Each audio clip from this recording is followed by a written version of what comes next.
J'ai une question pour Chiara Mastroianni. Est-ce que vous ne pensez pas que si les femmes ont réagi parfois si durement en voyant le film, c'est pas aussi parce que ce personnage en fait est extrêmement humain et que même si être mère c'est quelque chose de magnifique, c'est aussi quelque chose de très dur, j'imagine, et d'assez délicat. Et est-ce que vous ne pensez pas que ces femmes se sont finalement reconnues sans forcément l'avouer en regardant le film? Je pense que peut-être ce personnage a été rejeté parfois parce que aussi il va dans des zones que les femmes, mères ou pas d'ailleurs, n'ont pas forcément envie d'explorer. Mais de la même manière, je trouve que effectivement ce côté, à la fois on dit les femmes donc, se sont libérées, elles votent, tralalalala. Mais de la même manière, on juge aussi les femmes qui ne font pas d'enfants, par exemple, comme si c'était quelque chose forcément avec une explication pathologique, etc. Il y a quelque chose sur le modèle de la femme qui toujours, de toute façon, quoi qu'elle fasse, et je ne suis pas du tout en train de faire un discours féministe ni quoi que ce soit, c'est un constat, mais de la même manière qu'on va culpabiliser une femme qui ne fait pas d'enfants, on va aussi culpabiliser une femme qui fait des enfants et qui ne travaille pas, même si ça ne va pas être un truc frontal. Il y aura toujours un moment, un moment où... Mais une fois de plus, je pense qu'il y a ça pour les hommes. Par exemple, il y a beaucoup d'hommes qui ont trouvé le film très dur pour eux, où ils disaient oui, les hommes sont un peu sous-traités dans le film, alors qu'ils ne sont pas sous-traités. Simplement, le film n'est pas vu de leur point de vue, mais ils n'ont pas vu aussi qu'il y a un homme dans le film qui, pour moi, est vraiment un personnage à travers lequel on voit aussi le film.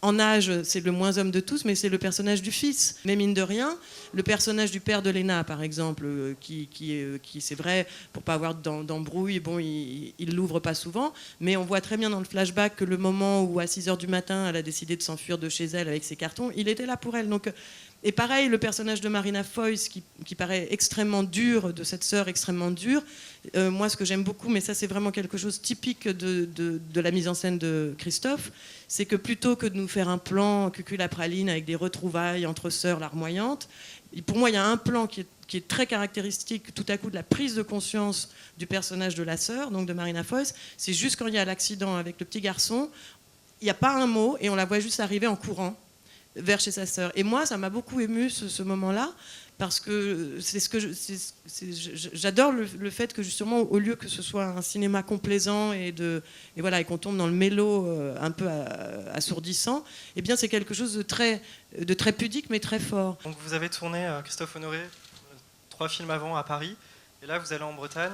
Est-ce que ça a été un plaisir de tourner en Bretagne, donc dans votre région d'origine, ou est-ce que vous vous êtes fait un peu violence en fait pour retourner là-bas?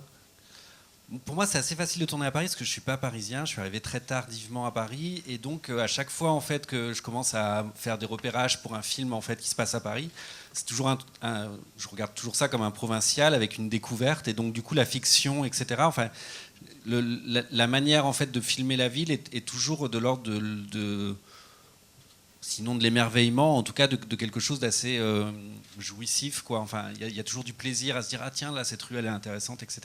Alors qu'à partir du moment où vous retournez, en plus c'est vraiment mon coin de Bretagne, et donc là forcément en fait soudain c'est pas du tout que je me sentais une pression par rapport à l'office de tourisme de Bretagne ou quoi que ce soit. Enfin, je savais que je faisais pas Bienvenue chez les Bretons, hein, mais c'est beaucoup plus personnel, c'est-à-dire que cet endroit, par exemple, du canal de Nantes à Brest, autour du lac de Guerlédan, c'était pour moi le souvenir vraiment des promenades dominicales avec mes parents, etc., l'après-midi, qui était plutôt bien jusqu'à 11-12 ans. À partir de 12 ans, c'était la corvée absolue.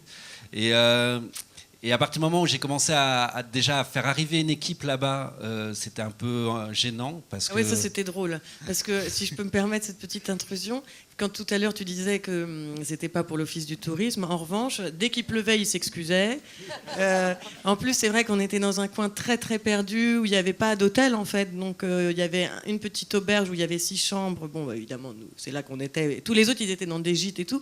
Et depuis le début, avant même qu'on commence à tourner, Christophe s'excusait déjà non pas des conditions, parce que les conditions étaient pas difficiles, et au contraire, je pense qu'elles ont beaucoup aidé au travail, parce que comme ça, on ne s'éparpillait pas. Mais il y avait un côté...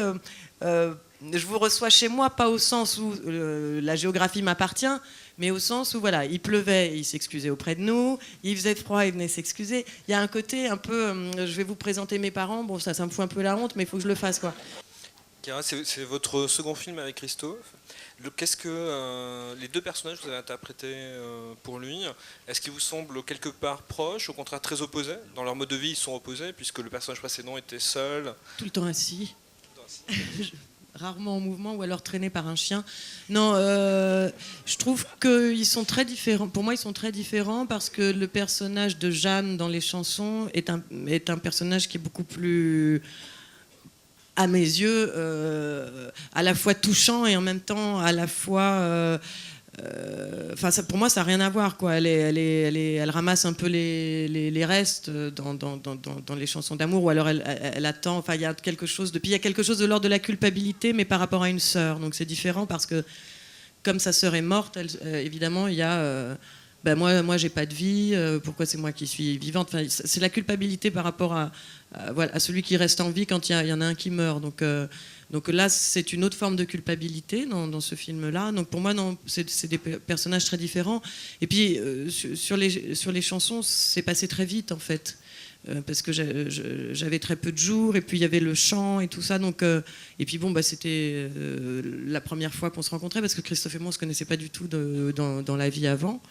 On ne se connaît pas tellement mieux dans la vie maintenant non plus, mais en tout cas, je pense que c'est aussi ça qui fait qu'on arrive à travailler ensemble, c'est qu'il y a une espèce de côté vierge du réel, quoi, qui fait qu'on peut fantasmer sur des choses sans avoir à se poser la question du vécu, pas vécu, etc.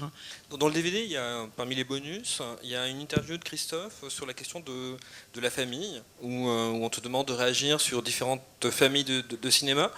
Entre les deux films de Christophe, vous avez tourné dans le film d'Arnaud Desplechin, qui est aussi une réunion familiale. Ça fait 3 films où il y a beaucoup de scènes de réunion familiale à jouer. Est-ce que sur la question du lien entre le cinéma français et le film de famille, vous avez quelque chose à dire, une perception? Mon premier film aussi était un film de famille. La famille, c'est pas moi qui vais... Ma saison préférée. Qui vais l'inventer. Je crois que la famille, ce qui est vachement bien, c'est que c'est à la fois quelque chose de toxique, comme dirait Christophe, mais ça n'est pas que ça. Ça donne lieu à tous les fantasmes possibles et à toutes les interprétations possibles. Donc, par exemple, c'est vrai que le hasard a fait que les films en chronologie sont proches, mais ne racontent pas du tout la même chose, parce que le film d'Arnaud, le conte est beaucoup plus violent dans ce que les personnages se jettent à la figure, mais en même temps, il y a quelque chose de beaucoup moins toxique, je trouve, dans parmi les membres de la famille telle qu'elle est décrite. Presque joyeux dans la violence. Exactement. Alors qu'il y a une forme de toxicité dans la douceur. C'est beaucoup plus larvé chez Christophe, parce que ce qui est terrible, c'est que c'est la douceur et justement l'idée de gens qui veulent vous faire du bien, mais qui ignorent totalement ce qui vous anime. Donc, par définition, ils ne peuvent pas vous faire du bien. Il y a toute cette scène que j'aime beaucoup, où sa mère lui dit « Mais enfin, il y a de l'air pour tout le monde, qu'est-ce que c'est que ça? Tu peux très bien respirer comme tout le monde. » Et elle dit « Non, c'est pas vrai. » Moi, j'aime beaucoup parce qu'elle lui dit mais non, tu vois pas qu'il n'y a pas assez d'air, c'est juste que tu t'es habitué, en fait, à ta petitesse, quoi. Tu t'es habitué à pas respirer. Et c'est vrai, moi, j'aime beaucoup ce moment-là, parce que... Mais c'est ce qui est intéressant aussi dans le film sur l'idée de la maternité, parce qu'il y a 3 personnages de mères de générations différentes, mais en même temps de la même famille. Donc il y a aussi ce qu'on plaque les uns sur les autres. À la fois, les enfants ne veulent pas... schématiquement, ne veulent pas reproduire, mais la reproduction, dans tous les sens du terme, se trouve souvent à des endroits où c'est pas là où on ose regarder. Il y a aussi ce que les parents plaquent sur vous, et après tout, ce personnage de mère de Marie-Christine Barrault, finalement, elle est beaucoup plus dans l'affrontement avec Léna, alors qu'elle lui ressemble beaucoup plus qu'elle ne ressemble à son autre fille, parce que on sent bien, quand il y a eu l'histoire donc à La Roche-Tremblante avec Monsieur Bronski, je pense que Léna, elle représente, pour sa mère, elle représente quelqu'un qui a pris une liberté que sa mère ne s'est pas autorisée à prendre. Donc c'est pour ça aussi que c'est compliqué entre elles. Mais pour moi, le personnage de Marie-Christine n'est pas un personnage qui est juste genre, qui veut, entre guillemets, sauver son mariage. Je pense que c'est un personnage qui est beaucoup plus charnel et beaucoup plus vorace que ça, et beaucoup plus en conflit. Et c'est compliqué aussi, l'histoire de la transmission. Enfin, le choix, en tout cas, de Marie-Christine, il était aussi justement là-dessus. Je trouve que Marie-Christine, elle a dans l'imaginaire, en tout cas des spectateurs, elle a à la fois ce côté un peu rond, provincial, rassurant, et en même temps, si on étudie sa filmographie de près, que ce soit dans Manu Chemo de chez Rohmer ou dans Stardust Memories chez Woody Allen, elle a toujours comme ça c'est toujours des personnages féminins assez cruels finalement, dont la bonté est cruelle. Et donc du coup, c'est vrai que c'était intéressant de lui proposer, et elle l'a fait pleinement en plus. Dans l'interview sur la famille, dans le DVD, donc tu dis que tu parles des familles chez Jacques Demy, chez Wes Anderson. Est-ce que pour toi le film de famille est un genre en soi, y compris avec ses pièges? Est-ce qu'il y a des choses où tu te dis ça c'est un travers possible, qu'il faut que je contourne? Et quel rapport tu as au genre du film de famille? La difficulté du film de famille, c'est le film choral aussi en fait. Et donc de présenter un groupe de personnages de 7-8 personnes, etc. Tout ça, on sait bien ce que ça entraîne en fait comme scène de l'ordre de scène d'exposition en fait, et donc d'une certaine quand même. Il est difficile en fait de s'extirper de choses un peu convenues en fait là-dedans. Et en gros, vous faites vite une famille formidable en fait. Et sur ce genre de film, sur ce genre de thème, j'allais dire, aussi balisé que la famille, le couple, la femme, etc. Je trouvais que c'était intéressant en fait d'avoir a priori une espèce de cadre un peu convenu, un peu conventionnel, et qu'au fur et à mesure en fait ça se torde et que le film évolue. Alors ça peut être un défaut parce que du coup, d'ailleurs ça m'a un peu agacé quand soudain j'ai lu des analyses sur le film où il y avait on a un peu tendance à trancher les films comme du jambon, quoi. Genre, la première partie est tellement moins bien que la deuxième, ou alors la première partie est vraiment intéressante, puis la deuxième, soudain. Alors que ce qui est intéressant dans un film, c'est justement comment on passe d'une partie à l'autre. Et je sais que j'ai remarqué, ma monteuse me le dit souvent, à chaque fois, en fait, à chaque film, elle me dit ok, donc encore une fois, on a le droit à 2 films. Dans Paris, on avait cette première partie autour du couple, et puis après on revenait à Paris. Et dans Les Chansons d'amour jusqu'à la mort de Ludivine, c'est un film. Et puis ouais.